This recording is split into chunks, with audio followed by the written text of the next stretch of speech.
इससे पहले सेना ने बताया था कि उसने नसरुल्लाह को निशाना बनाकर शुक्रवार को बेरूत स्थित हिजबुल्लाह के केंद्रीय मुख्यालय पर हमला किया, जहां एक के बाद एक भीषण विस्फोटों से कई ऊंची इमारतें ध्वस्त हो गईं। इजरायल के हमले में हिजबुल्लाह प्रमुख हसन नसरुल्लाह के मारे जाने के बाद हलचल तेज हो गई है। रॉयटर्स की रिपोर्ट के मुताबिक ईरान के सर्वोच्च नेता अयातुल्लाह अली खामेनेई सुरक्षित स्थान पर चले गए हैं। बताया जा रहा है कि खामेनेई देश के अंदर ही हैं, मगर वह जिस जगह पर ले जाए गए हैं वहां सुरक्षा एकदम कड़ी कर दी गई है। सूत्रों का कहना है कि ईरान लेबनान के हिजबुल्लाह और अन्य क्षेत्रीय सहयोगियों के साथ लगातार संपर्क में था।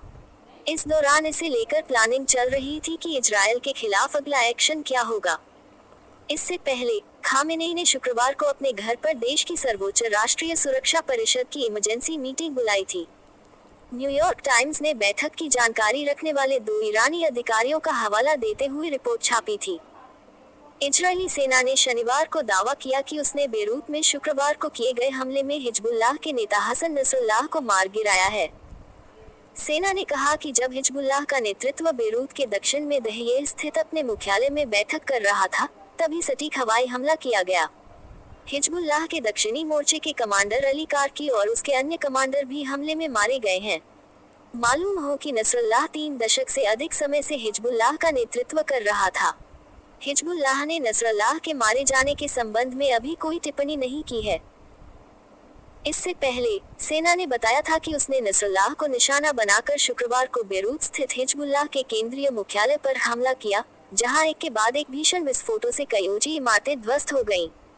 लेबनान के स्वास्थ्य मंत्रालय ने बताया कि इस हमले में 6 लोगों की मौत हो गई और 91 अन्य लोग घायल हो गए।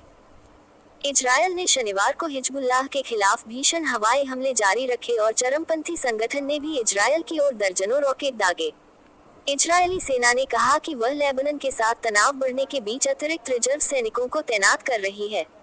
सेना ने शनिवार सुबह कहा कि वह रिजर्व सैनिकों की 3 बटालियन को सक्रिय कर रही है।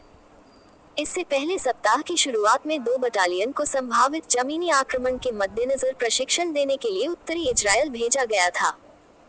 ईरान के राष्ट्रपति मसूद पेजेश्कियान ने कुछ दिनों पहले इजरायल पर मध्य पूर्व में व्यापक युद्ध भड़काने और उनके देश को संघर्ष में घसीटने का आरोप लगाया था। उन्होंने कहा कि ईरान नहीं चाहता कि गाजा में मौजूदा युद्ध और इजरायल लेबनान सीमा पर हवाई हमले बढ़े, जबकि इजरायल इस बात पर जोर देता है कि वह व्यापक युद्ध नहीं चाहता है, वह ऐसी कार्रवाई कर रहा है जो इसके विपरीत दर्शाती है। पेजेश्कियान ने लेबनान में पेजर, वॉकी-टॉकी और अन्य इलेक्ट्रॉनिक उपकरणों के घातक विस्फोटों की ओर इशारा किया, जिसके लिए आरोप उन्होंने इजरायल पर लगाया। मालूम हो कि लेबनान में सक्रिय हिजबुल्लाह को ईरान से समर्थक मिलने का आरोप लगता है।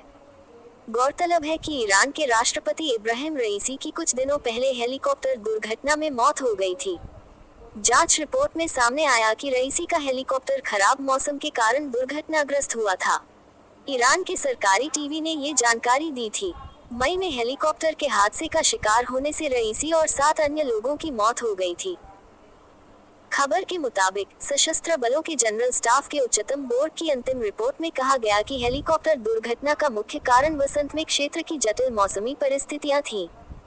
रिपोर्ट में ये भी उल्लेख किया गया कि अचानक घना कोहरा ऊपर की ओर उठने लगा और इसी दौरान हेलीकॉप्टर पहाड़ से टकरा गया। हेलीकॉप्टर के कल पुर्जों या इंजन में किसी तरह की गड़बड़ी की आशंका से इनकार किया गया।